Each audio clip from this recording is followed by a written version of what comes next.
have a blessed smile in the presence of the Lord. Hallelujah.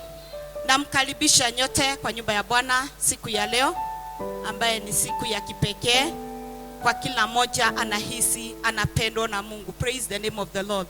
Na ikiwa umeingia mahali hapa ukiona hupendwi, ningetaka kukuambia uko mahali unapendwa na Mungu na malaika na Roho Mtakatifu. Hallelujah. And ikiwa hao wako upande wako, hakuna mwenye aweza kukustop in Jesus mighty name. Karibuni sana today. I feel so excited to celebrate 5 years being in this mountain, and I can see you also. You are a testimony, praise the name of the Lord, to be in the presence of the Lord today as we celebrate and as we open a new chapter concerning our life in Jesus mighty name. Kwa hivyo sasa tunasahau iliyopita, tunaangalia ile itaanza leo, and I know already it has started.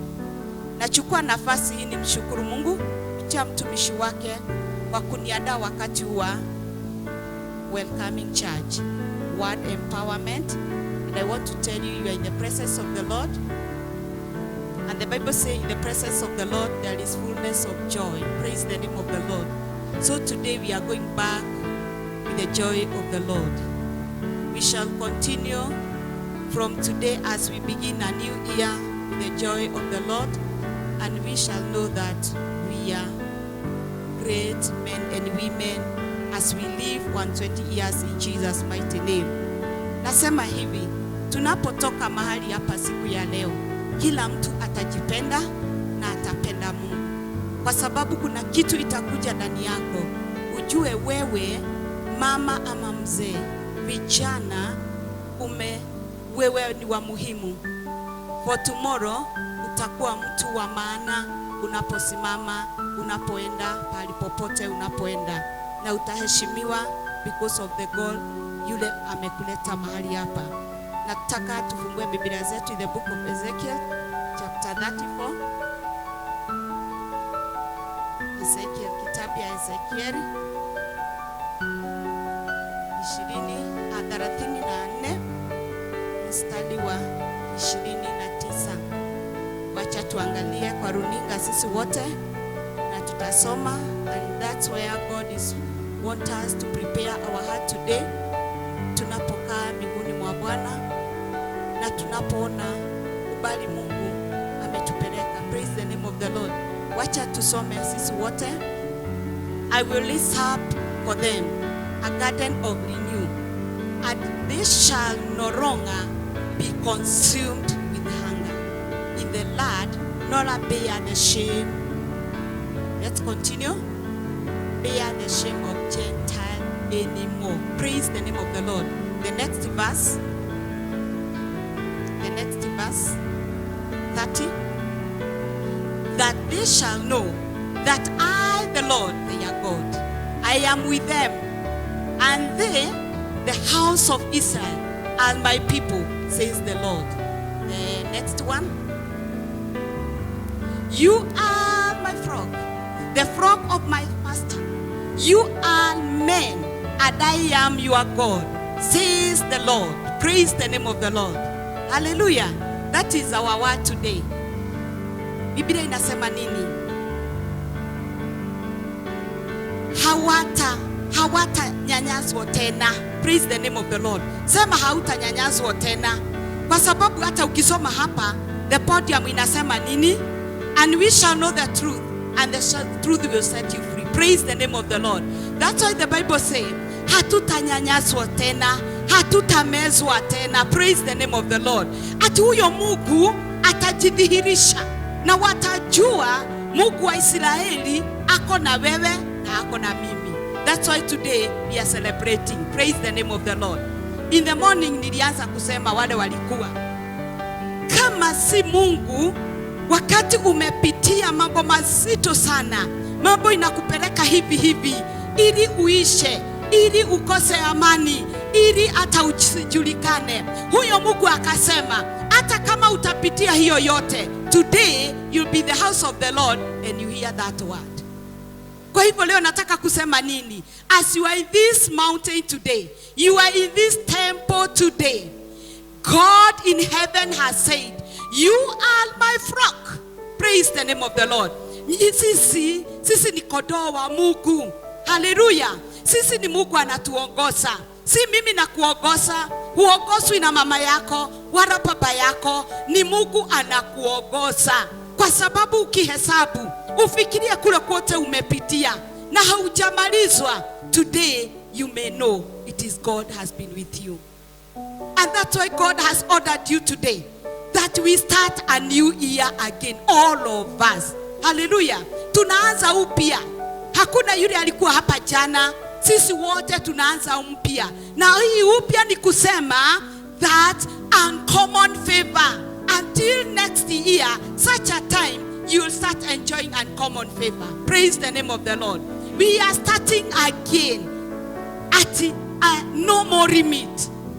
No more limit. Hallelujah. No more limit. Watoto walio mahali hapa ambaye wanaenda shule, no more limit again. From today you will not be limited. Hallelujah.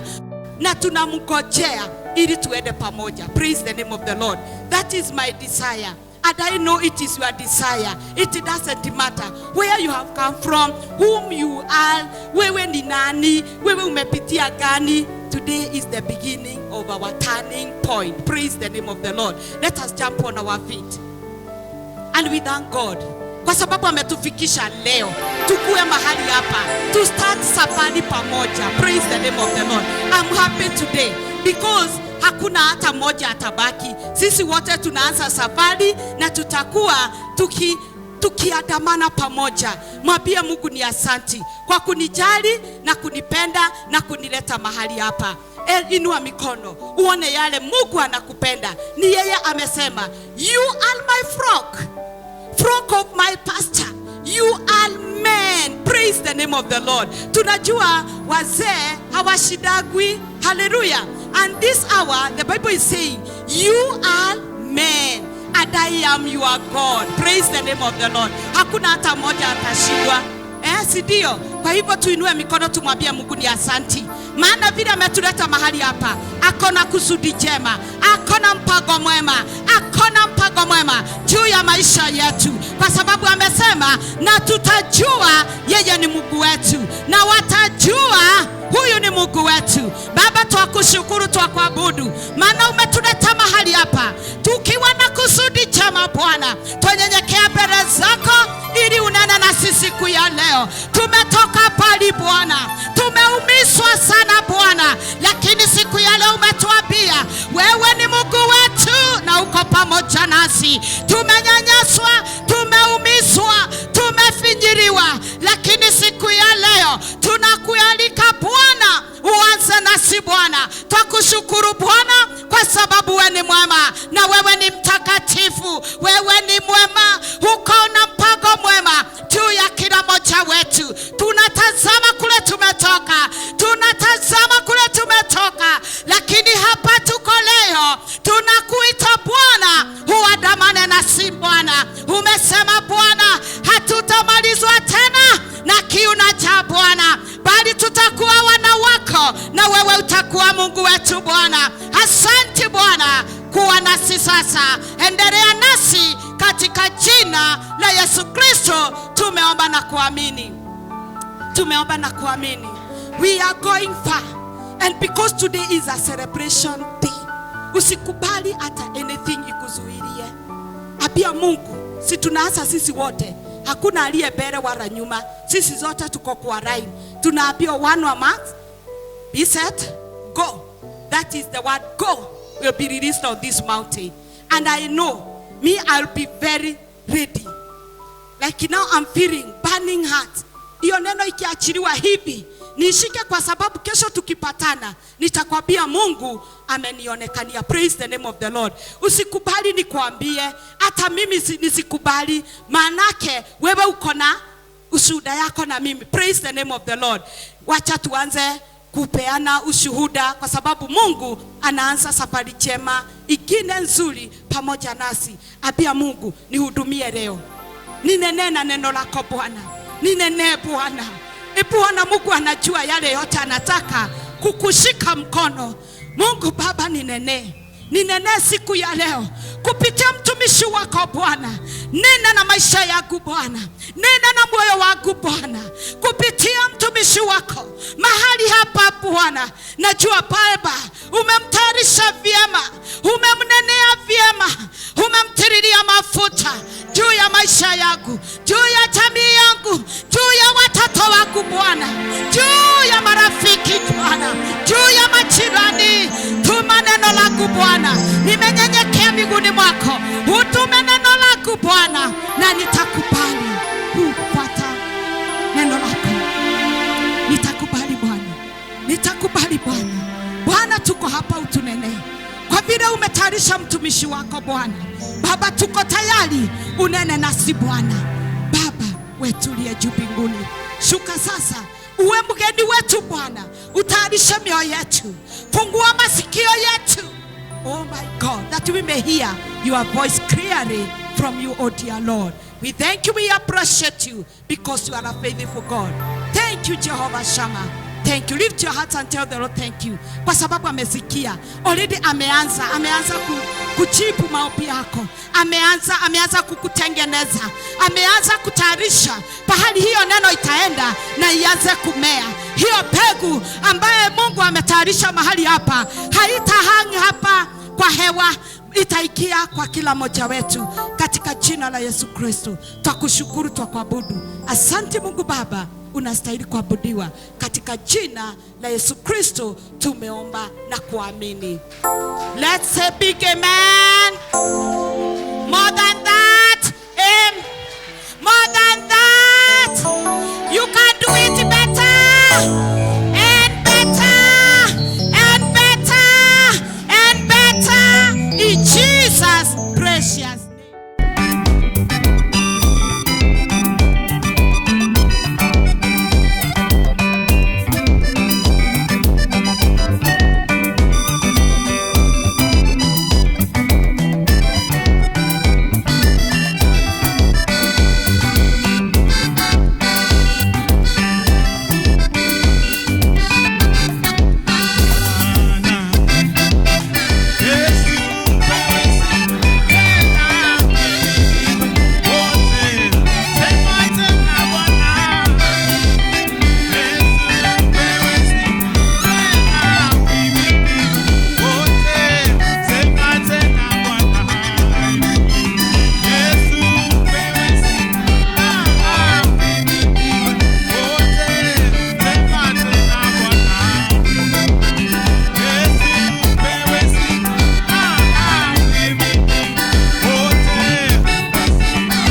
Haleluya.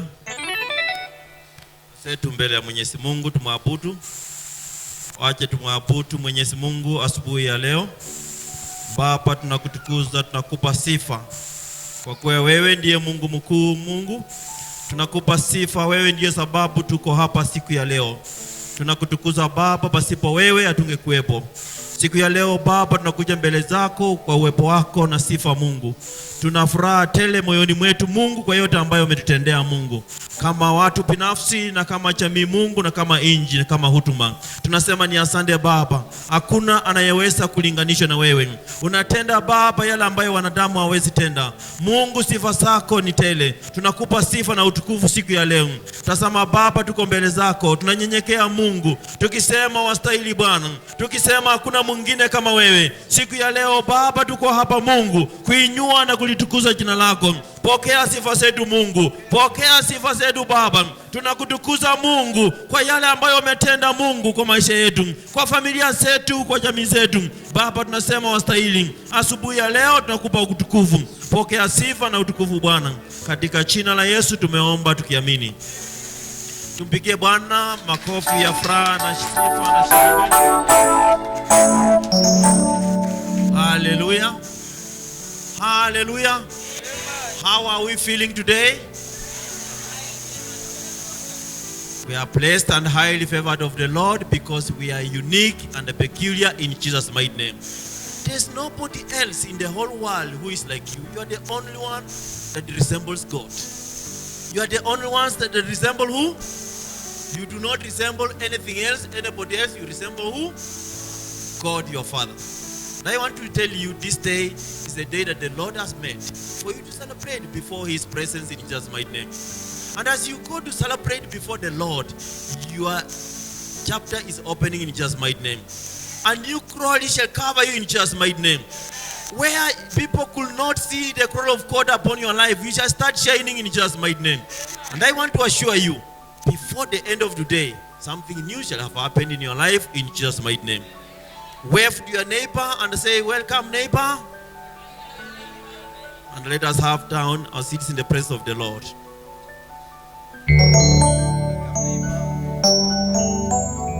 Hallelujah. We just would like to remind ourselves of what we learned on Thursday. Because as I always say, the Bible is the secret of God. And when you get the secret of God, you get God Himself. Hallelujah.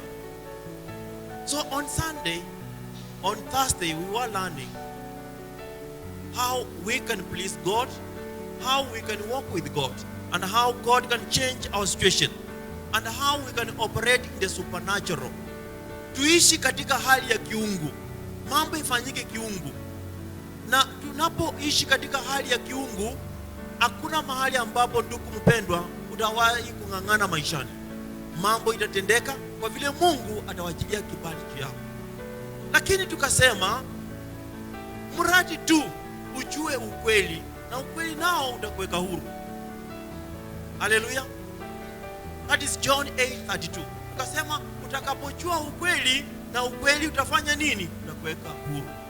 Na tukaenda side tukasema ukweli ni nini? Ukweli ukisoma Yohana 14:6 inakuambia Yesu akasema, mimi ndiye njia na mimi ndiye nini? Kwa hivyo tunaposema utakapojua ukweli, ukweli utakuweka huru, tunamaanisha nini? Utakapomjua Yesu, ukajiunganisha na Yesu, mambo yako itakuwa inaenda sambamba. Haleluya. Kwa hivyo ndugu wapenzi, tunapokuja kusikia neno la Mwenyezi Mungu, tunapata siri za Mwenyezi Mungu, siri ambazo zitatufungua macho. Macho yetu inapofunguliwa, maisha yetu inaanza kuangaza. Popote tutakapoenda tutapendeza, chochote tutakachofanya kitafaulu. Siku ya leo tunakuja kujua siri nyingine ya Mwenyezi Mungu, ndiposa tupendeze naye awajilie kibali kisichokuwa na kifani. Kila mmoja wetu mahali popote aendapo anataka maisha yake ende mbele, anataka maisha yake ng'ae, anataka maendeleo, anataka biashara yake ende mbele, kazi yake, ndoa yake, kila kitu kiweze kufaulu. Lakini kwa nini tunajiuliza mambo wakati mwingine mambo yetu haifaulu? Kwa ajili hatujapata siri za Mungu. Tukipata siri ya Mungu hatutang'ang'ana. Na siku ya leo tunapata siri ya Mwenyezi Mungu ingine ambayo itatusaidia tupate kibali mbele ya Mwenyezi Mungu, ndiposa maisha yetu iwe ni maisha ambayo Mungu mwenyewe anatuongoza na anatuelekeza na tunabarikiwa. Uncommon favor through serving God. Uncommon favor through serving God. Kibali kisichokuwa na kifani, kibali kisichokuwa na mfano, kibali kisicholinganishwa, kupitia ama kutokana kwa kumtumikia Mungu.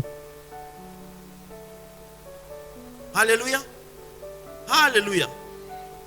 Basi tunapoishi hapa duniani, tunaishi katika falme mbili.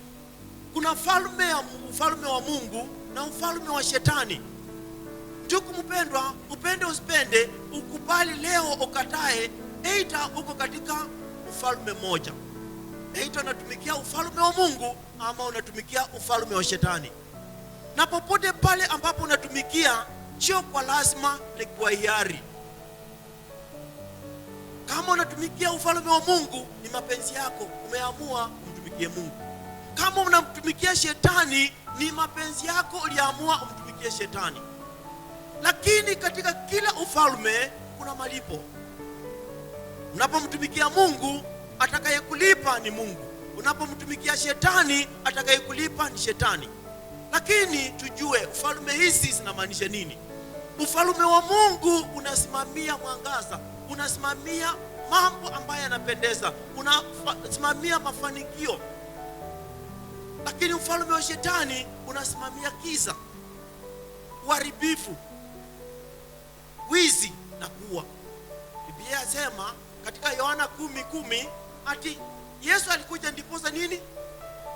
Tupate uzima na maisha tele tele. Lakini shetani huja kufanya nini? Kuiba, kuua na kufanya nini? Na kuharibu. Basi nimekupa taswira ambayo unaweza kupata katika hizi falme mbili. Ukiamua ufalme wa Mungu, umeamua ufalme wa mwangaza ambao una mafanikio, una baraka, kuna kuinuliwa. Ukiamua ufalme wa shetani, kuna giza, mahali ambapo mambo yanayotendeka ni kifo, wizi na uharibifu. Bwana asifiwe. Lakini falme hizi zote mbili kuna mshahara. Basi tunapomtumikia Mungu, atawajilia kibali juu yetu. Tunamaanisha nini tunaposema kumtumikia Mungu?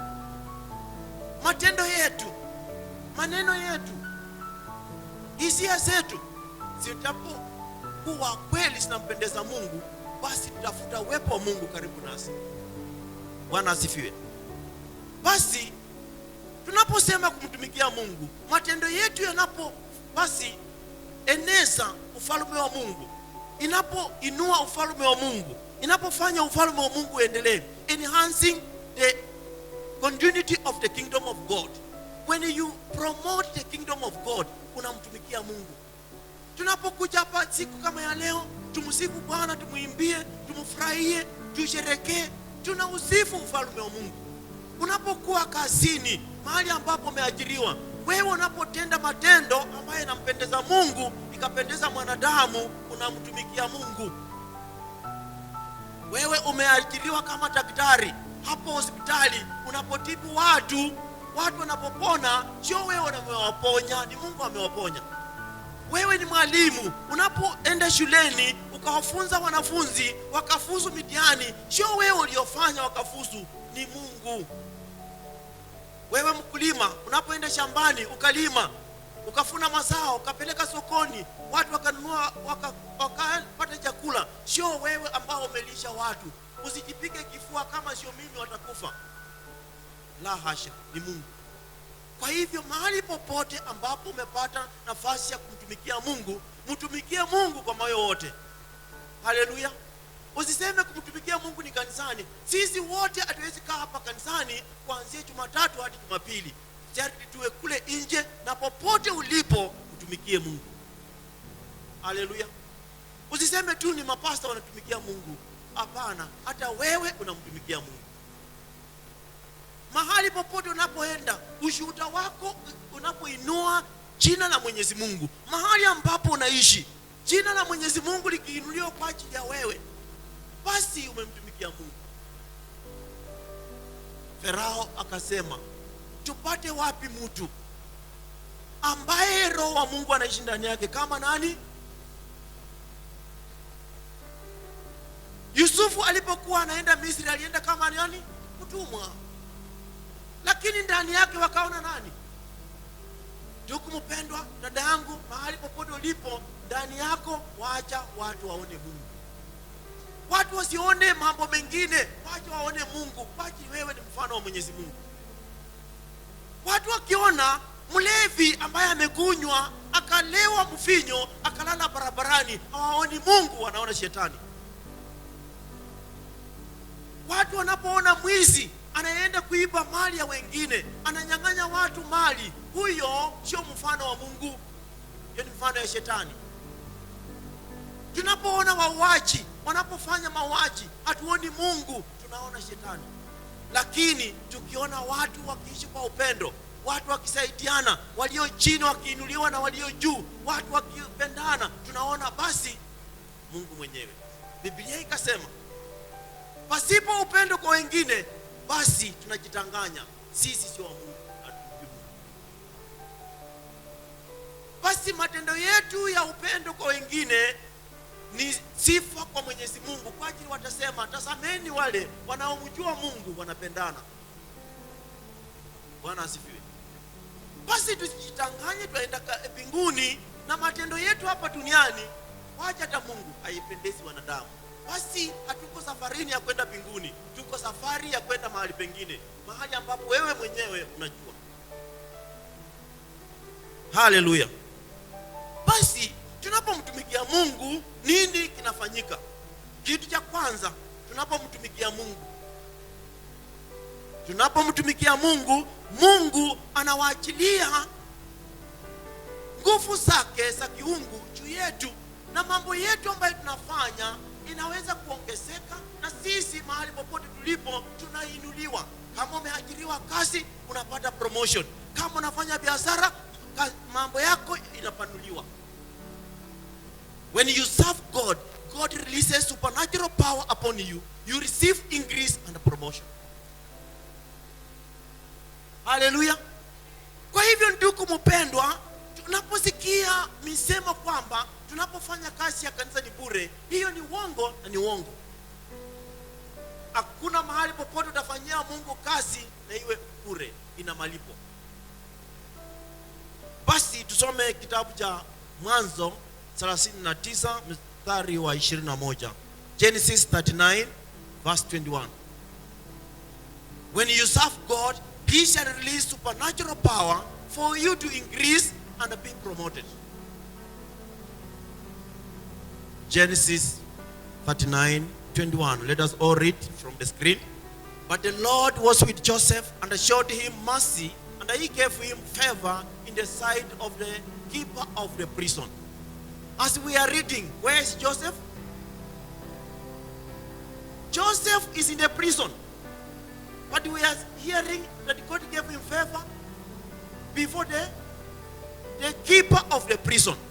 Ndugu mpendwa, Mungu akiamua kukupa kibali, haijalishi upo wapi, haijalishi ulizaliwa wapi, haijalishi jina lako unaitwa nani, haijalishi umeajiriwa wapi, haijalishi saa hizi tunapozungumza una mali kiasi gani. Mungu akiamua kuachilia kibali, mradi tu umempendeza, atakupa kibali. Tazama Yusufu, ni kijana ambaye aliuzwa Misri kama mtumwa, akafanyiwa mambo yasiyokuwa ya haki, akawekwa gerezani, lakini tazama Mungu anasema, but the Lord was with Joseph and showed him mercy and He gave him favor in the sight of the keeper of the prison. Message Bible. Message Bible. God was still with Joseph.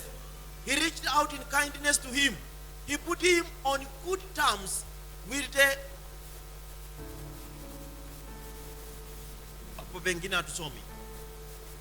prison keeper. Bwana asifiwe. I want to tell you, people of God, hata kama mahali pale unafanya biashara kila mtu anakuchukia, after this service God shall clothe you with favor. Mungu atakufalisha mapambo ya kibali. Kila mtu atapenda biashara yako. Kila mtu angependa aje kwako. Hata wengine watasema unafunga, wanasema usifunge, utakachache tu tunakuja. Haleluya. Hata kama kwenyu ulikataliwa, hata kama kwenyu ulifukuzwa, you are suffering rejection. After this service, that rejection shall not be upon you. The favor of God shall be upon you. Joseph was rejected in his own family. Joseph was sold as a slave in Egypt. But while in Egypt, God gave him favor. Usiseme huku sio kwetu, watu hawanijui. The favor of God is the one which matters what will happen to you in Jesus' mighty name. So when you serve God diligently and faithfully, God shall release favor upon you, and so many things shall increase, so many promotions shall happen in Jesus' mighty name. Now, Joseph in prison, he has been elevated from a mere prison, he has been now elevated to a level of the prison keeper, because they were friends. Hallelujah. Genesis chapter 4 verse 39. Genesis chapter 4 verse 39. We would like to see what will happen if we please God by our service. How God will promote us and how God will increase us in our life in Jesus' mighty name. Somebody there?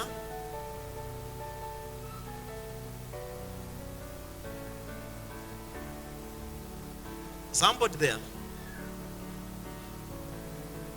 I'll give you the verse. What we are talking about is when you serve God diligently, God will bless your hands. In your business, wherever you invest your money, it shall not go into a loss. You shall not suffer a loss, you shall suffer increase. Even if you go somewhere, you shall be employed somewhere with the people with higher qualifications. But what shall happen? You shall be promoted in Jesus' mighty name. Promotion does not come from man. Promotion comes from God. Kuinuliwa sio mwanadamu. That's why some of us tunachukia wale ambao wametuajiri. Tunasema nimefanya hapa kazi miaka mingi, mimi sijainuliwa. Kwa nini? Wewe unatarajia yule aliyekuajiri akupromote. No, promotion comes from hallelujah. Number 2, when you serve God gently and faithfully, God shall release restoration. Tunapoishi hapa duniani, ndugu mpendwa na dada mpendwa, hapa duniani kuna mambo ambayo umepoteza. Labda unalia unasema miaka yangu imeharibika. Labda nimepoteza mali. Labda nimepoteza nafasi nzuri ya kuendelea. Lakini unapomtumikia Mungu, hata sasa hivi ukianza kumtumikia Mungu, Mungu atakurejeshea. There shall be restoration. God shall restore you to all that you've lost in Jesus' mighty name. When you serve God right now, anything you've lost in your marriage, anything you've lost in your career, anything you've lost in your business, anything you've lost in your health, God shall restore you. Bwana asifiwe. Wakati mwingine sisi tunataka kuishi maisha ya kulalamika, tunataka kuishi maisha ya kale, tuishi maisha ya sasa ambayo tunajua nikimtumikia Mungu, yale ambaye nilipoteza Mungu atanirejeshea. Na sio kiwango kile ambacho ulipoteza, zaidi kuliko vile ulipoteza. Exodus chapter 3 verse 21.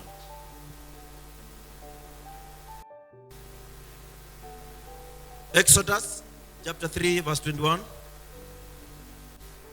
Exodus 3:21. We can all read from the screen.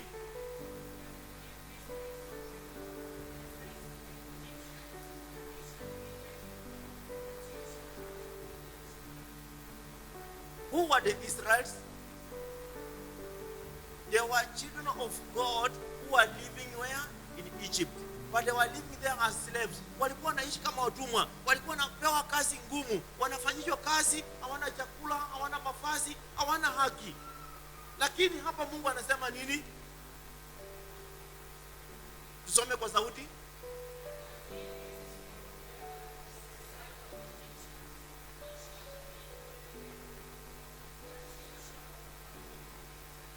Even you, my sister, my brother, you are here. 2020, you are not going to cross empty-handed. God is going to give you a testimony. You shall say, my God has done it. Come and see what God has done for me in 2020 in just my name. You might have suffered for some time. You must have lost some things. You might have gone through rejection. People have pulled you here and there. People have belittled you.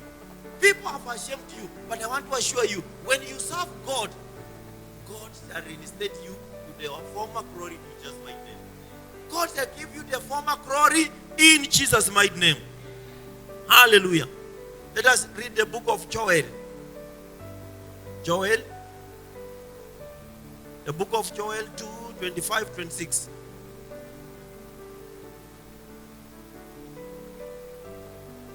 We are reading Joel. Let us all read from the screen.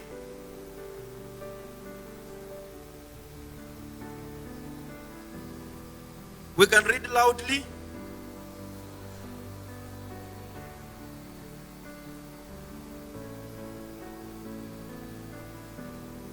That God is going to restore what?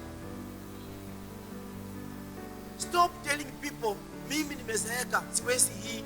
Mungu anasema atakurejeshea miaka zote ambazo zimeharibiwa. Wacha kusema wakati umeisha. Hakuna wakati umeisha. ni mafikira ambayo wewe unafikiria muda umeisha. Mungu atakurejeshea chochote kile ambacho umepoteza. So I will restore to you the years that the swarming locusts have eaten, the crawling locusts, the consuming locusts, and the chewing locusts, my great army which I sent among you. Let me tell you, people of God, ugonjwa inaweza kuwa imekuharibia maisha, imekuharibia fedha, imekuharibia wakati, lakini Mungu anasema atakurejeshea. God is going to restore everything back to you. You have not lost anything. Start serving God with all your heart. Hallelujah. Unasema mimi kwa hii ndoa ni majuto tu. Mungu anaenda kurudishia ile furaha ya amani kwa ile ndoa yako. Kwa hiyo biashara unasema umekuwa ukipata tu hasara. Mungu anaenda kurudishia, unaenda kupata faida kwa hiyo biashara in Jesus mighty name. So serve God with all your heart. Verse 26. Verse 26.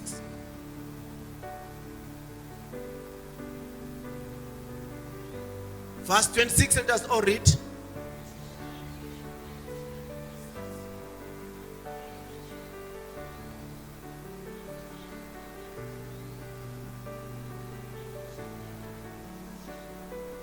Hallelujah.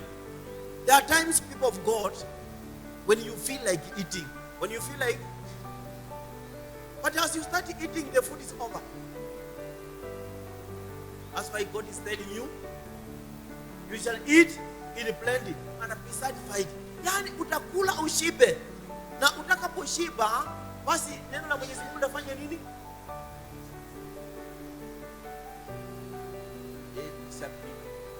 Praises to God.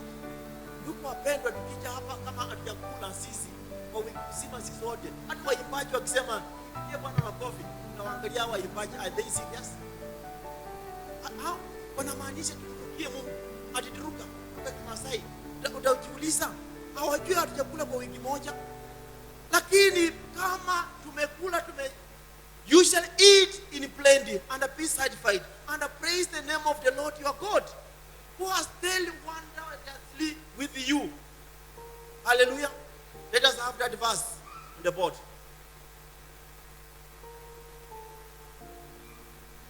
Let us put Message Bible. Ndugu wapenzi, mambo mengine tuyapate vizuri yenye Mungu ananuia. Let us all read. You will eat, you are full of good food. You will not only eat food, but good. Ati Mungu atakupa chakula kilicho sawa, bora, na ukule ushibe. Alafu nini itafanyika? You'll be full of praises to your God. Ndugu mpendwa, wakati tulikuwa wanafunzi shule za upili za malazi, unajua sasa hapo hauna mama, hauna ndugu, hauna nani, wewe umepelekwa mbali sana na nyumbani.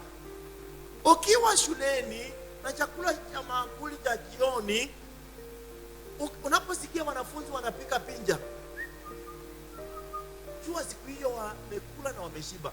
Lakini ukiona tu kila mmoja ameinama chini na hana sifa yoyote, basi jua hapo hakuna kushiba. Basi Mungu anatuambia, you will eat, you are full of good food. You will be full of praises to your God. Unaposhiba, mahali pako pa kazi utapata mshahara na kutoshelesha. Mahali pako biashara itakuwa na faida ya kutoshelesha. Chakula nyumbani kipo, afya yako iko sawa. Kwa nini usimsifu Mungu? Basi tumtumikie Mungu. Mungu ataturejeshea na atatupa yale ambayo tunahitaji. Tuendelee kusoma.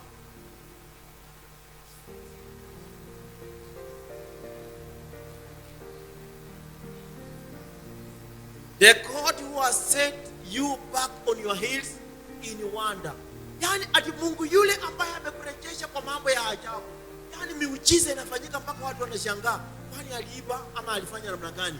Ati Mungu huyo sasa hata kubali kurudi nyuma uchekelewe. You will not be despised. Wale ambao walikuona wewe ni mtu tuni, wakija kukusalimia watakusalimia kwa heshima.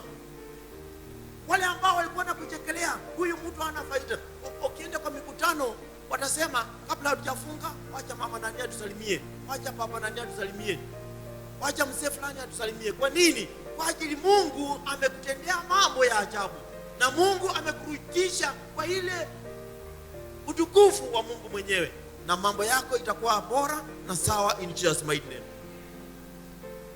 Basi hizi sio hadithi, hii ni ukweli wa mambo. Tusome kitabu cha Ayubu mlango wa 42 mstari wa 10. Kitabu cha Ayubu, kitabu cha Ayubu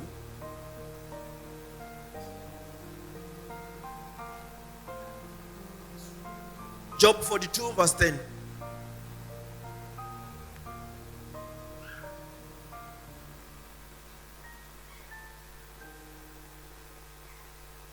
Tusome kwa sauti tafadhali.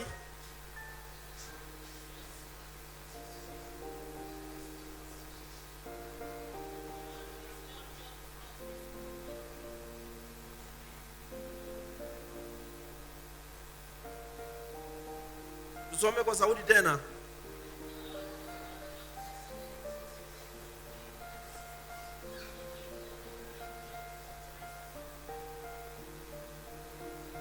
Job, tunaelewa mambo yaliyompata Ayubu. Ayubu alikuwa ni yule ambaye anampenda Mungu sana, anamtumikia Mungu kwa moyo wake wote, lakini shetani akamwendea Mungu.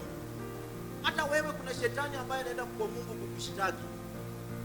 Akaenda kwa Mungu akamweleza Mungu, huyu Ayubu anakupenda sana kwa vile wewe umembariki. Kama ungembariki angekupenda. Mungu akamwambia shetani, mimi namuelewa Ayubu mtumishi wangu. Ayubu mtumishi wangu ananipenda kwa moyo wake. Mungu akampa ruhusa nani? Shetani. Basi enda ukamjaribu nani? Ayubu. Lakini kitu ambacho cha kupa ruhusa, usikuse maisha yake. Ayubu akapoteza kila kitu. Hata afya yake ikadhoofika. Akapata ukoma. Lakini mkewe akamwendea Ayubu akamwambia, nadhani wewe sio una akili timamu. Bado unamtukuza huyu Mungu. Bado unamwamini huyu Mungu. Hata ndugu wapendwa, sisi imefika mahali mpaka watu wanakuuliza, bado unaenda kanisa? Bado unaenda kama maombi? Bado tu huyo pastor wenu bado yupo? Bado watu wanakuuliza. Hata Ayubu mkewe alimuuliza, do you still believe in this God? Why don't you just curse him and die? Kuna wale ambao wamekwambia hii haitawezekana, waachana na mambo ya kanisa, twende kwa mkanga.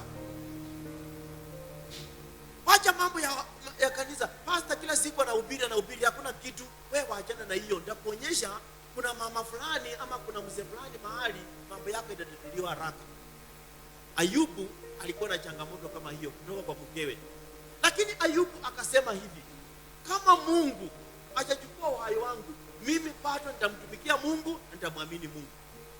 Alipoomba kwa marafiki zake, Biblia inasema Mungu alifanya nini?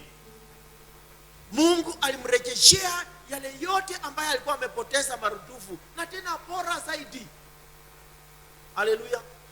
Hata wewe ndugu mpendwa, ukishikilia neno la Mwenyezi Mungu, ukishikilia utuma kwa Mungu, hata iwe umepoteza nini, iwe watu wamekwambia nini, Mungu atashuka na utukufu wake.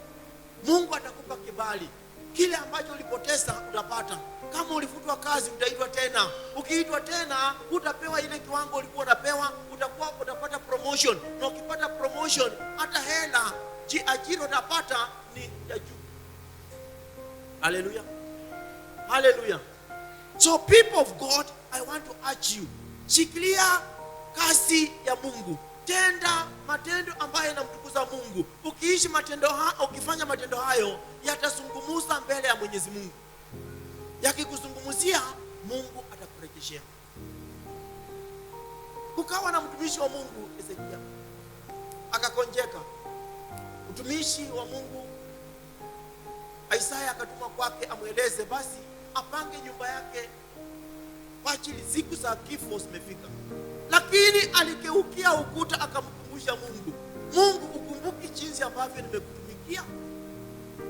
Baba Mungu nikumbuke, usinipokonye miaka zangu isiisha. Mungu alisikia ombi hilo, na Ezekia akaongezea miaka ngapi? Miaka ngapi? Naona hata wewe Mungu akikuongezea. naona hata Mungu akikuongezea. Ukifika miaka 90, Mungu akikuongezea miaka 15, utakuwa na miaka ngapi? Miaka ngapi? Sema kwa sauti.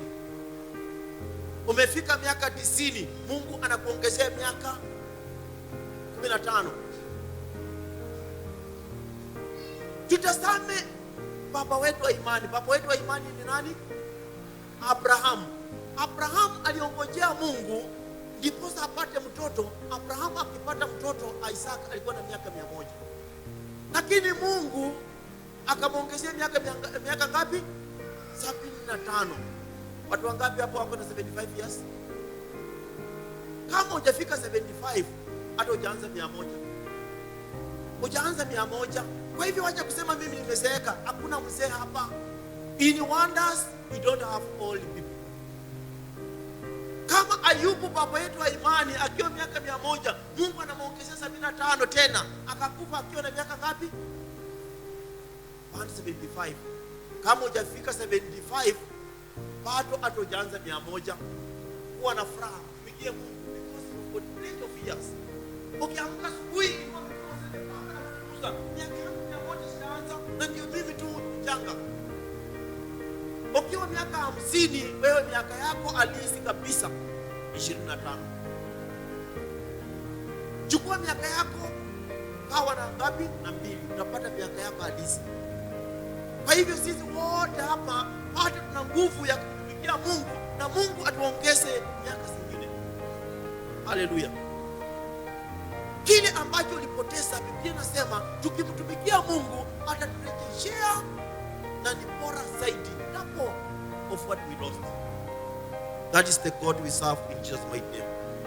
You might be saying, mimi kwa hii ndoa nimepoteza vitu nyingi, wameninyang'anya, wameniibia shamba, wameniibia mali, wameniibia hata bwana, wameniibia nini? Ndugu mpendwa, mtumikie Mungu. Wewe sio wa kwanza. Kuna wale ambao walitangulia mbele wakashikilia Mungu na Mungu akawarejeshea. Haleluya. Mabwana na mabibi kupotea sio mara ya kwanza. Wacha nikuhakikishie ndugu mpendwa, usifikirie hii ni mara ya kwanza. Ilifanyika na Mungu akaleta utukufu. Hata wewe ukishikilia Mungu, Mungu atakurejeshea, atakufanyia mambo ushangae. Ndipo sisi tunasema we serve God of wonders. Job 9:10. Job, fungua Job, Ayubu 9:10. One Mungu huyu ambaye ukimtumikia ndugu mpendwa, tata mpendwa, uko hapa, hali yako inabadilika. Hali yako inabadilika. Tusome sisi kwa sauti.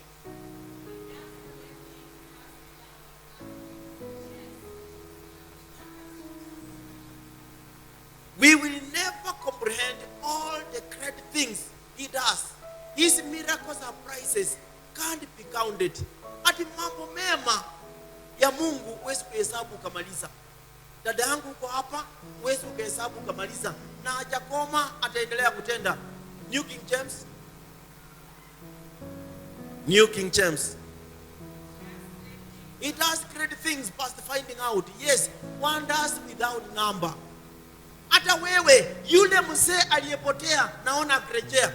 Yule mama aliyepotea naona akirejea. Wale watoto waliopotea naona wakirejea. Kwa ajili Mungu huyu hajakoma kutenda maajabu.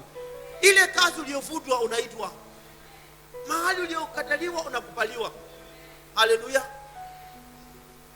Basi ndugu wapenzi, tusiharibu afya yetu kwa kuishi maisha ya uoga, ya kutoamini. Mungu yupo na Mungu atakurejeshea. Naona Mungu akukurejeshea baraka zako. Naona Mungu akukurejeshea afya yako. Kama uko hapa na afya inakusumbua, Mungu huyu alimponya Ezekiel na akamwongeza miaka. Hata wewe Mungu anakuponya, anakuongezea miaka. Kama shamba lako lina ugonjwa, ukipanda mimea upate mapato, naona Mungu akiponya shamba lako. Naona Mungu akiponya kazi yako. Naona Mungu akiponya ndoa yako. Naona Mungu akiponya mahali popote unapata mapato in Jesus mighty name. Kwanza kabisa Mungu ataponya mawazo yako. Mawazo yako ikipona, basi wewe umepona. Hallelujah. Number 3, when we serve God, what happens? Tunapomtumikia Mungu, kitu cha tatu nini inafanyika? Mungu anawajilia what we call honor. Mungu anawajilia nini? God shall release honor upon you. People, watu watakuheshimu. Utaheshimika. Mahali popote utakapoenda, utafanya nini? Utaheshimika. Mahali pengine, ndugu wapenzi, tumepita tukachekelewa, tukafanya mambo watu wakaikejeli, watu wakaitunisha. Lakini unapomtumikia Mungu, chochote kile ambacho unawekelea mkono kinakuwa cha kuheshimiwa. Mahali popote utakapokanyaka, watakuheshimu. Haleluya. Kwa hivyo tunapomtumikia Mungu, hakuna mahali popote utakapoenda watu waone kwamba haufai. Popote pale utakapoenda unafaa, manake ndani yako wataona Mungu. Some kitabu cha Kutoka mlango wa 11 mstari wa 3. Exodus chapter 11 verse 3. Exodus 11 verse 3.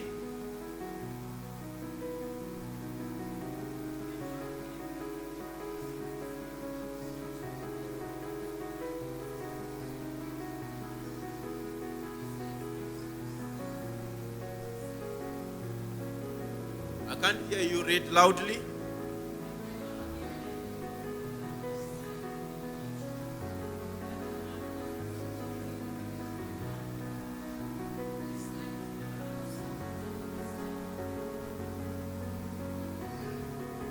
And God did what?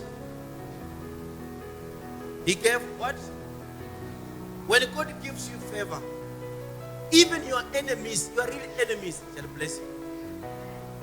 Wale ambao wamekutafuta kukumaliza watakuja kukubariki. And the Lord gave the people favor in the sight of the Egyptians. Watu gani walikuwa wanawatesa wa Israeli? Hapa ni watu gani wanawabariki? Hata tunaambia Moses alikuwa ni Mungu kwa hiyo. Kwa hivyo ndugu mpenzi, wewe unapomtumikia Mungu, wachia Mungu kazi yake afanye. Usifanyie Mungu kazi kwa kulalamika. Usifanyie kazi Mungu kwa kunung'unika.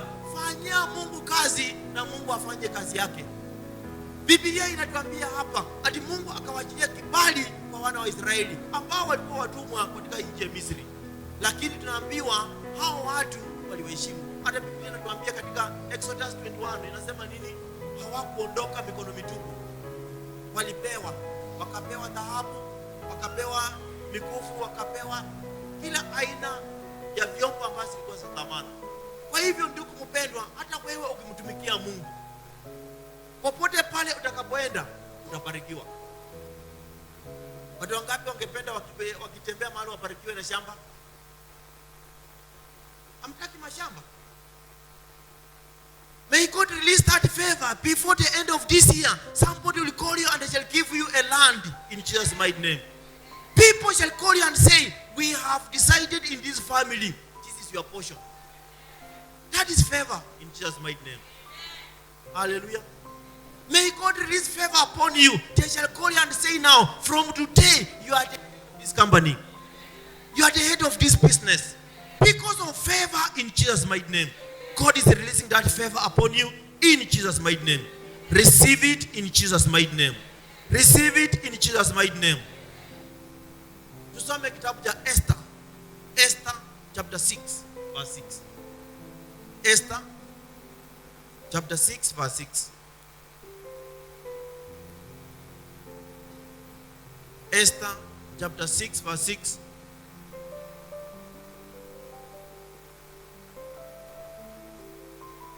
Let us all read from the screen. Esther 6 6.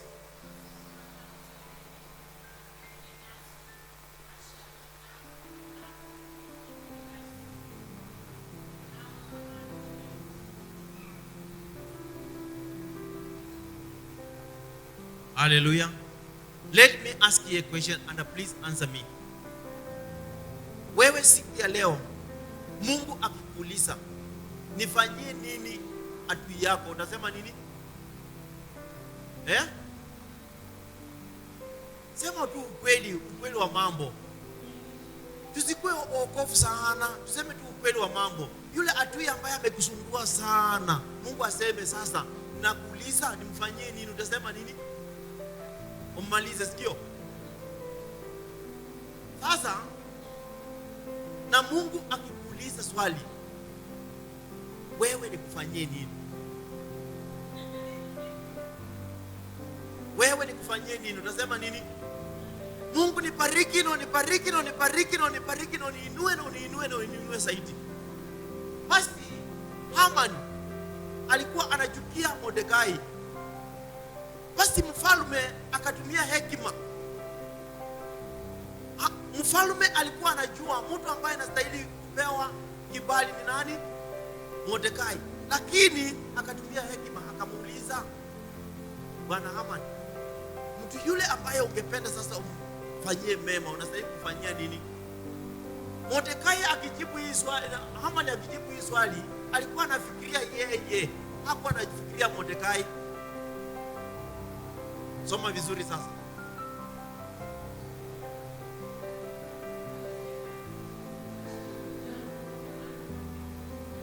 Sasa Haman alikuwa anaona yeye anapendwa na mfalme sana kushinda Mordekai. Mordekai alikuwa ni mlinda lango na Haman alikuwa ni yule ambaye ako karibu na mfalme, wale ambao wako ikulu wanafanya mambo mikakati, washauri wa mfalme. Sasa akaona kwamba mfalme ako karibu kufanya nini? Muinua na kubariki. Akasema nini? Now Haman thought in his heart, whom will the king delight to honor more than me? Akasema hakuna mwingine more than me.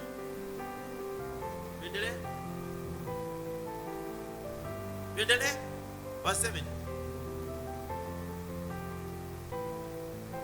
And Haman answered the king, for the man whom the king delights to honor. Verse 8. Let a royal robe be brought, which the king has worn, and a horse on which the king has ridden, which has a royal crest placed on his head. Sasa akaanza kujipangia. Huyu aletiwe yale mavazi ya kifalme, yale ambaye mfalme alikuwa ameshafaa. Na aletiwe yule farasi ambaye mfalme alikuwa amefisha tembelea. Haya, tuendelee. Then let this robe and the horse be delivered to the hand of one of the king's most, that he may array the man whom the king delights to honor. Then parade him on a horseback through the city square, and proclaim before him, thus shall it be done, the man whom the king delights to honor. Sasa Haman akafikiria mfalme ataleta mavazi yake ya kifalme, avalishwe, aketi kwa farasi, apitishwe mitaani mijini, wakisema huyu ndiye mfalme anapenda sana, huyu ndiye mfalme amemuinua.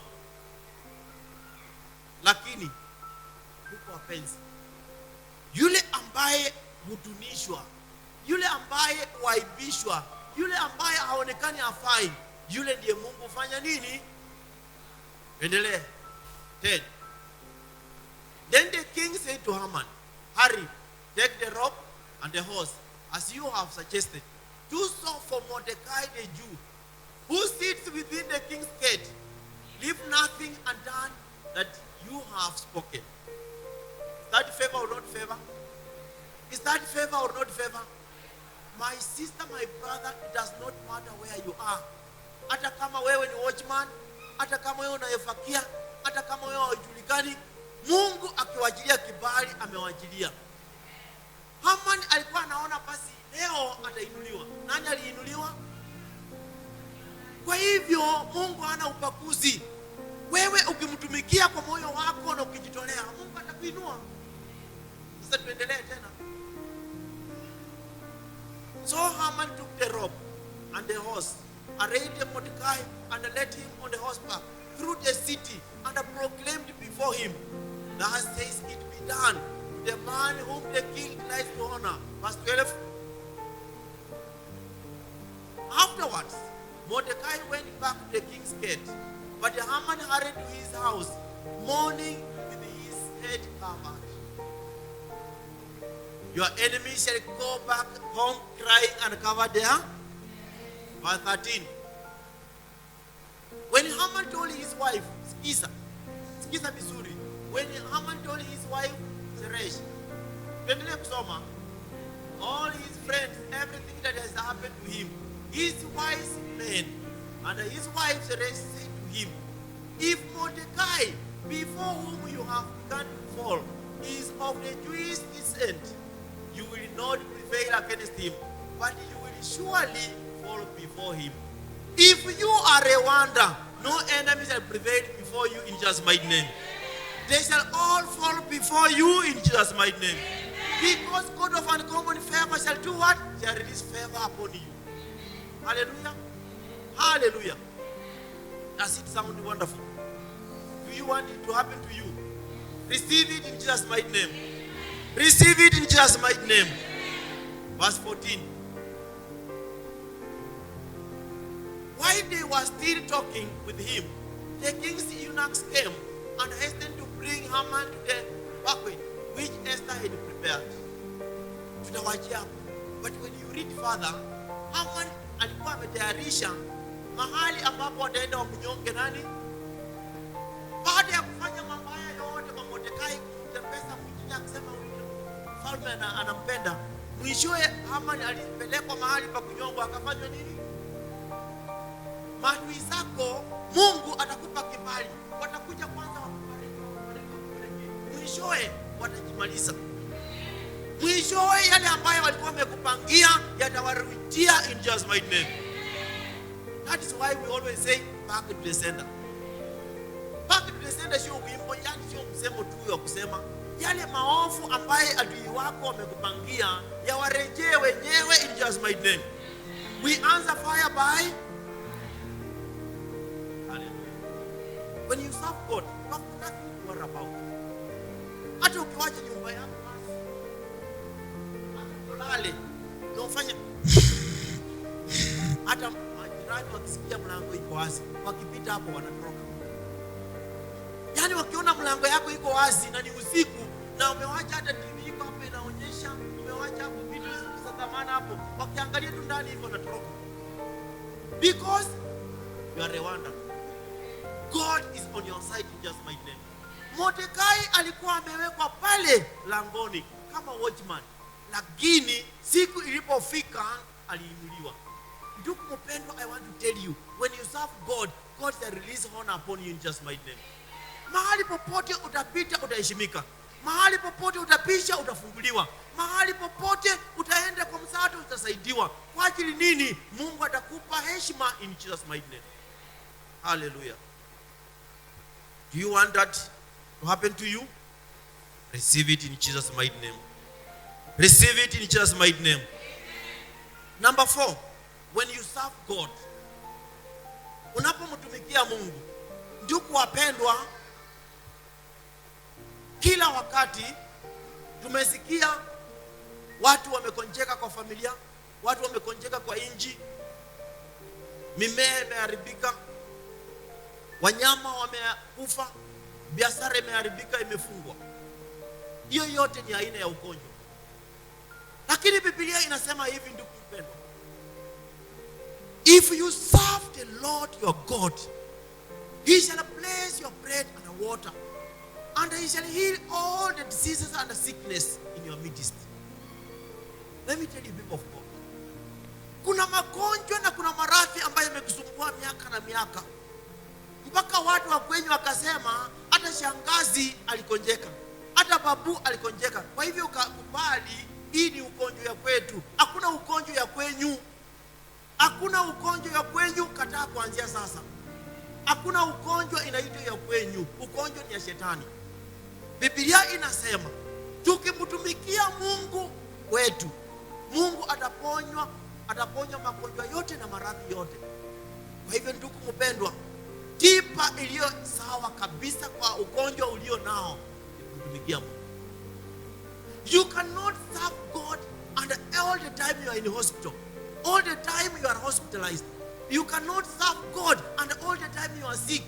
If you want to challenge that sickness and that disease, serve God. Hallelujah. Exodus 23:25. Exodus 23:25.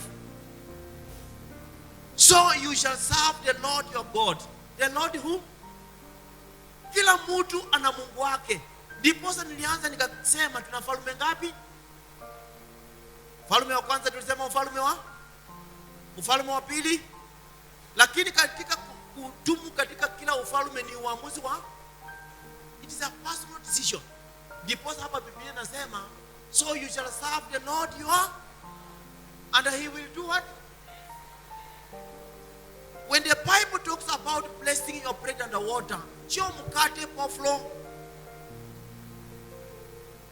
Inamaanisha mahali popote pale ambapo unapata mapato yako, Mungu atabariki.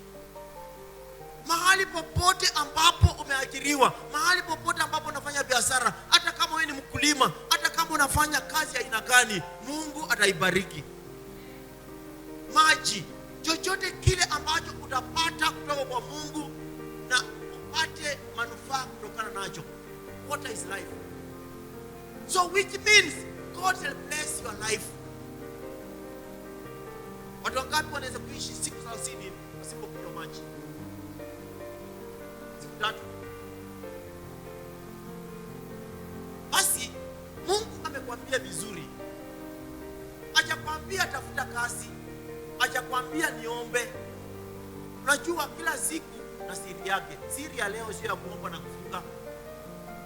Usiseme pastor ametufunza kufunga na kuomba. Leo tumejifunza kutumikia nani? Biblia imesema, so you shall serve the Lord your God, and he will bless your bread and the water. Nawaelezea bread and the water. And I will take sickness away from your midst.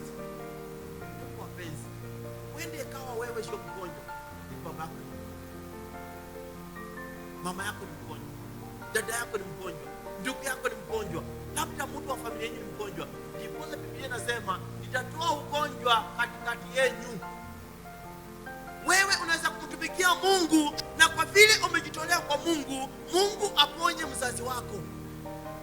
Wewe unaweza kujitolea kwa Mungu, utumikie Mungu, na Mungu aponye biashara ya babako.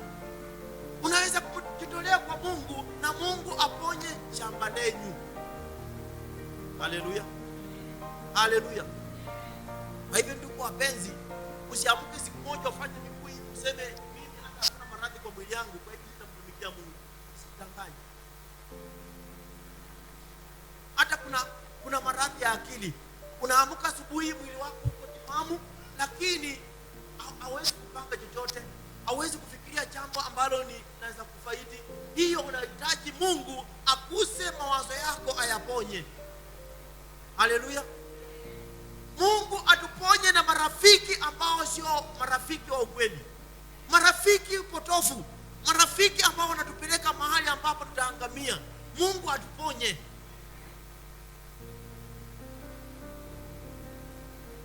Na kuna maradhi ambayo ni mbaya sana.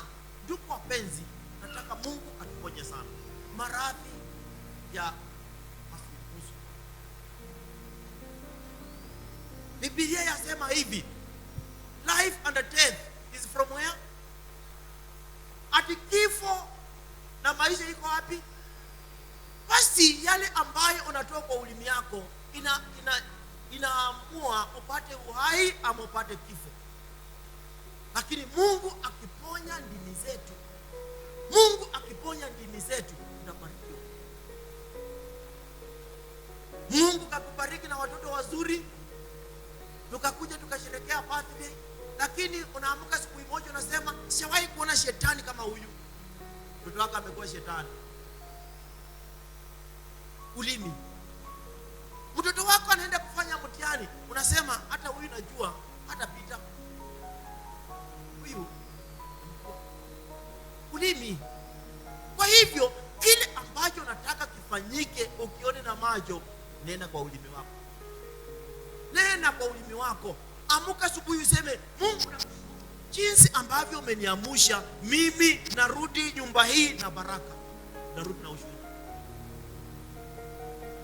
Napatana barabarani na ndugu dada na kusalimu. Hali ya leo, tangangana tu. Hiyo siku tangangana. Tangangana kabisa.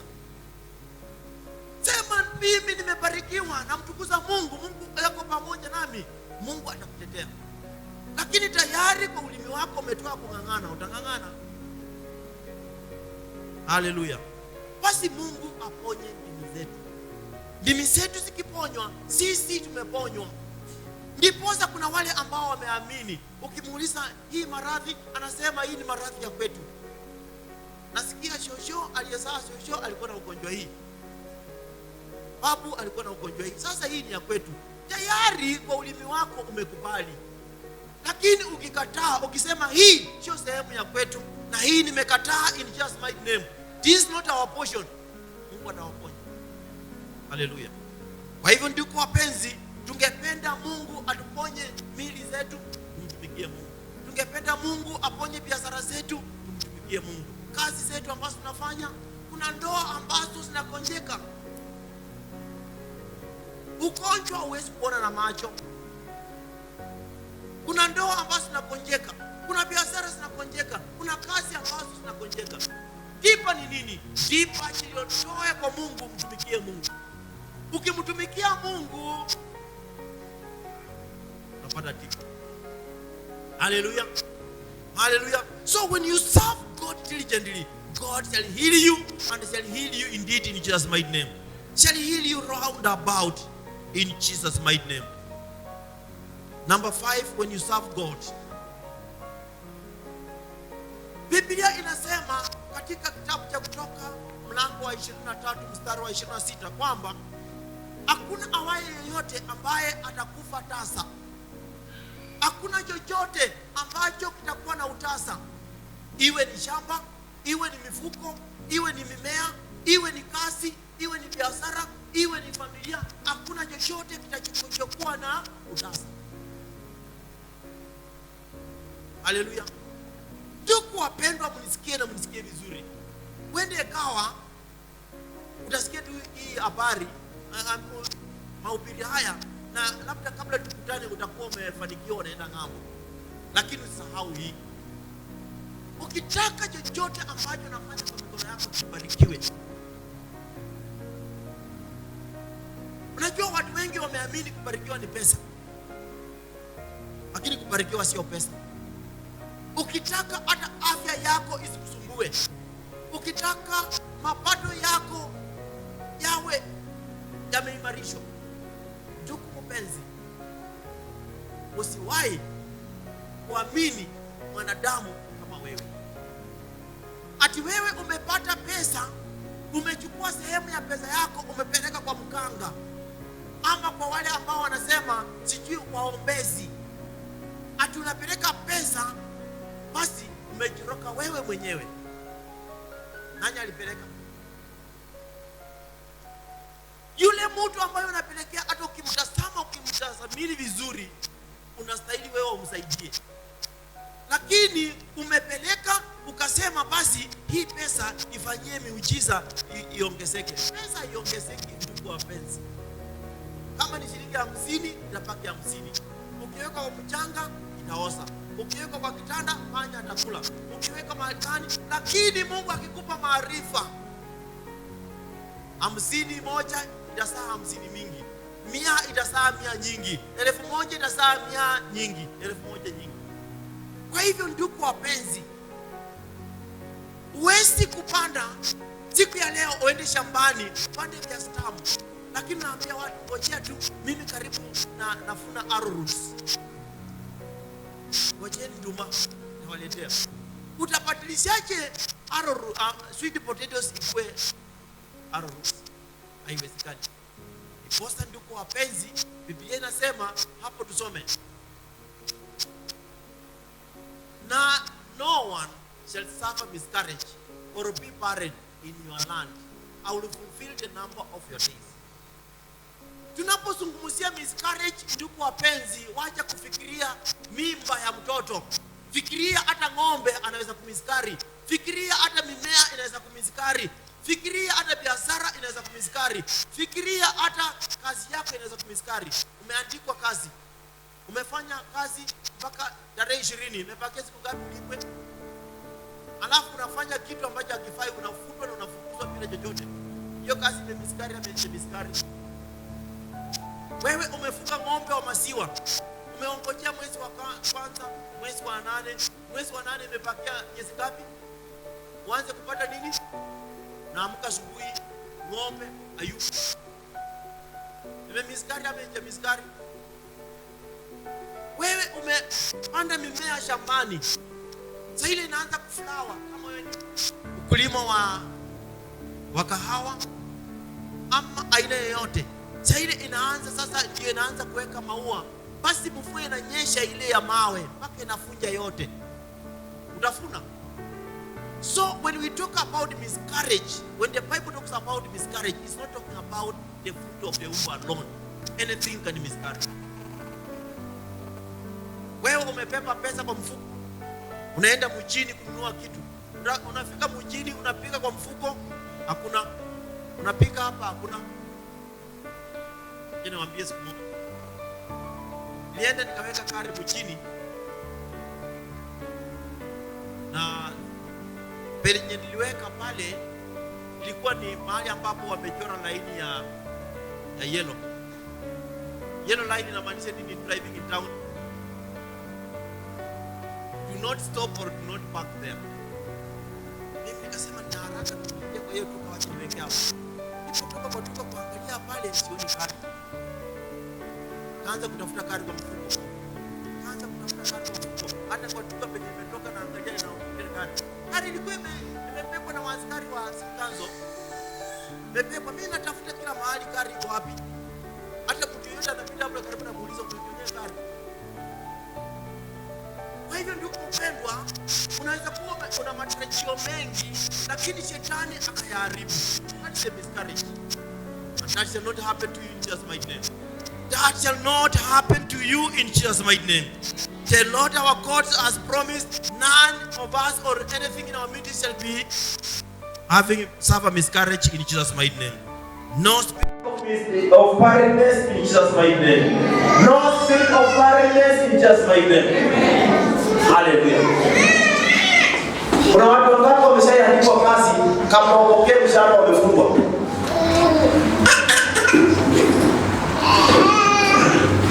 Nyinyi mko, yaani mko sawa. Glory to God. Kuna wakati mmoja miaka zamani mimi nilipokuwa nimeajiriwa kazi, ukaja siku hizi ndio mimi naona kampuni za wa China nyingi, lakini zama zile kulikuwa na kampuni moja ambayo inaitwa Shetco wa Chinese. Sasa mimi nilikuwa na wa Chinese, lakini pale nilikuwa nasimamia sehemu ya kazi ambayo walikuwa wanafanya. Wafanyakazi wao wakafanya kazi ikafika masaa ya kwenda nyumbani saa 11. Lakini wa China wakawaambia, tafadhali kuna msiku unatoka Nairobi, sehemu yenu msiende nyumbani, mtafanya kile ambacho kinaitwa nini? Overtime. Vijana wakajipanga, sasa sio ni pesa extra, sio? Sasa walipoanza kufanya kazi, wakafanya kazi, wa China wamesimama mbali huko. Kijana mmoja alikuwa amesimama akiangalia wengine hivi. Na kwa siku moja walikuwa wameandikwa kazi ya pesa ngapi? Shilingi 500. Basi huyo Mchina alipokuja akasema, huyo kijana anaitwa Rogers, akasema Rogers, kama sasa wewe lete kadi yako, unajua wana ile system ya kuandika kwa kadi. Akafuta shilingi 500, akafuta akaandika hapo 150. Kamwambia ende nyumbani. Ilipofika siku ya malipo Jumamosi, hiyo siku huyo kijana alipwa shilingi 150. Hiyo ni miscarriage ama sio miscarriage? Umefanya kazi kuanzia asubuhi mpaka saa 11. Hadi umepatikana na makosa kwa ile kazi ya shahada, hata ile yenye ulifanyia kule inapotea. God shall protect you. God shall cover you. No miscarriage in your business. No miscarriage in your family. No miscarriage in any area of your life in Jesus' mighty name. Number 6. God shall finally give you long life when you serve God. Ukimtumikia Mungu ndugu wapendwa, wewe utakuwa unaenda matanga ya watu wengine. Hakuna mtu atakuja matanga yako. Wangapi wanataka watu wakuje matanga yako? Wewe ndio utakuwa unaenda kushuhudia wengine wakizikwa. Because Biblia imesema God will bless you with long life.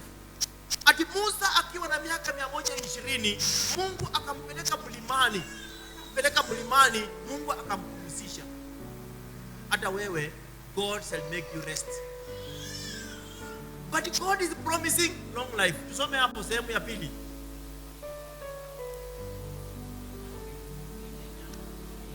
Message Bible.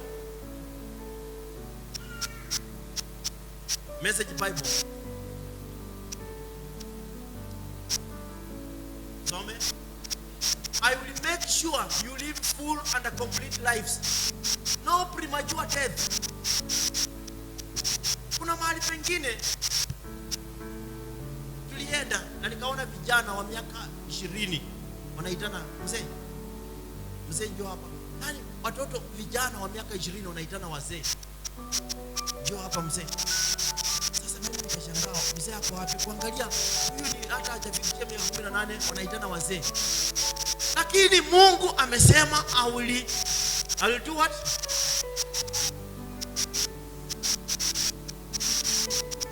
What are we reading?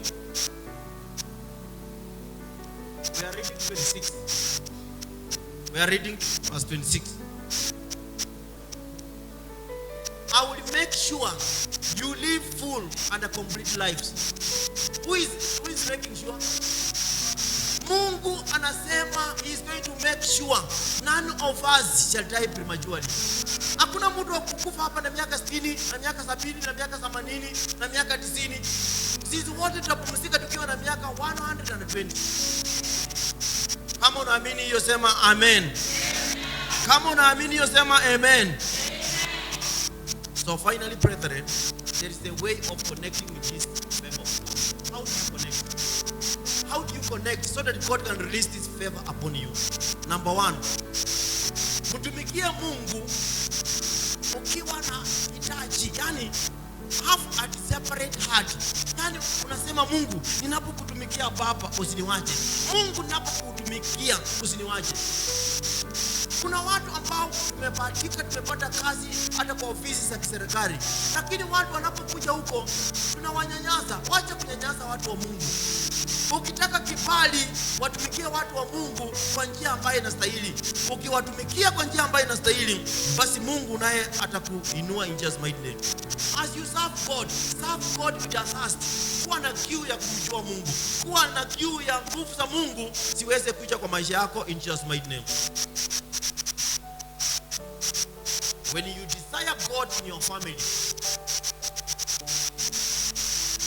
labda uko hapa na ungependa Mungu aonekane kwa familia yenu, akuze mmoja wenu, ainue wazazi, ainue watoto wako. Labda uko na nia kama hiyo, mtumikie Mungu ukiwa na hiyo kiu. Have a separate heart that God shall touch my family, God shall touch my children, God shall touch my parents, God shall touch our father, God shall touch our mother. Then when you have that kind of separate heart, when you serve God, God shall surely appear in Jesus' mighty name. Hallelujah. Hallelujah. Don't broadcast what I have not said to be on the screen. Number 2, how do we connect with this? Have a vision of supernaturality. Yani kuwa na maono kwamba Mungu atawachilia nguvu zake juu yako. Na kila chochote maono ambayo uko nayo, hayo maono yatakuja kutimia na iwe ushuhuda. Hallelujah. Have a vision. Kuwa na maono. Ndugu wapenzi, tusiishi bila maono.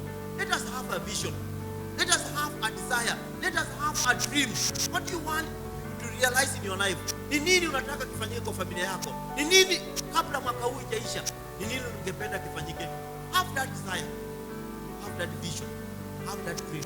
When you serve God with that dream, God shall make it come to pass in just my name. Wewe ni mwanafunzi uko shuleni. Unaposoma na unapomtumikia Mungu, sema Mungu, itakapofika wakati wa kutainiwa mtihani, waje nifuzu. Haleluya. Na wakati huo ukifika, Mungu atakupa hekima, na hiyo hekima itafanya utafuzu mtihani. Therefore, as you serve God, desire that your visions are fulfilled. Ephesians 3:20.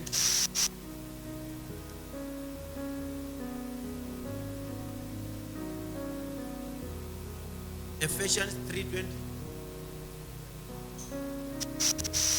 Waefeso 3:20.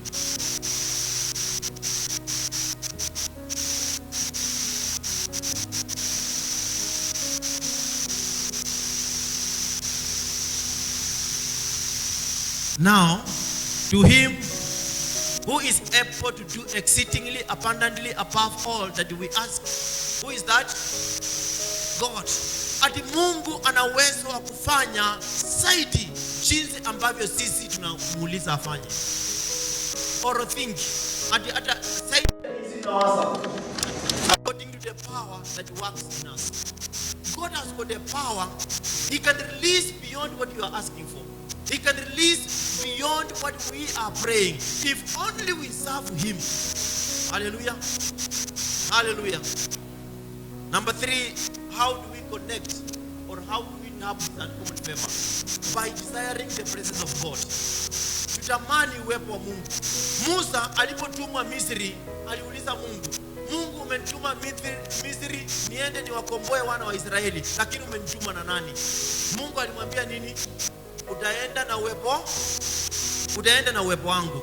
Wakati Mungu alienda na Musa Misri, Musa alipata ushindi na akawakomboa wana wa Israeli. Ndugu mpendwa, kuna mambo mengine kwenyu wewe binafsi uweze kuyabadilisha. Hata kwa ndoa yako kuna mambo mengine umeombea miaka na miaka haiwezi kubadilika. Lakini ukiitisha uwepo wa Mungu ushuke, itabadilika. Haleluya. Haleluya. Kwa biashara yako umeomba Mungu, Mungu nataka ubadilishe hii, nataka ubadilishe biashara yangu, lakini umtumikie Mungu. Ukianza kumtumikia Mungu, utaona biashara yako itabadilika. Kabla tufike mwezi wa 12, wewe biashara yako itakuwa imepanuka na imepanuka zaidi. Kwa hivyo tutasamia kumtumikia Mungu na uwepo wa Mungu itakuja juu yetu inshallah. Mwimbaji akaimba, usinipite Mwokozi. Siku ya leo labda una ombi moyo wako, Mungu usinipite. Unapokuza wengine, Mungu usinipite. Moyo wako unatazamia. Kitabu cha Yeremia 33 mstari wa 3 Biblia ikasema hivi: Niiteni mimi, nitawaonyesha mambo makuu ambayo hamjawahi kuyaona. Let us read. I will answer you. I will show you great mighty things which you do not know. Kuna mambo mengine sisi hatujui, lakini tukiita sauti ya Mungu, tukisema Mungu baba yetu, atatuonyesha. Tusimame kwa miguu zetu.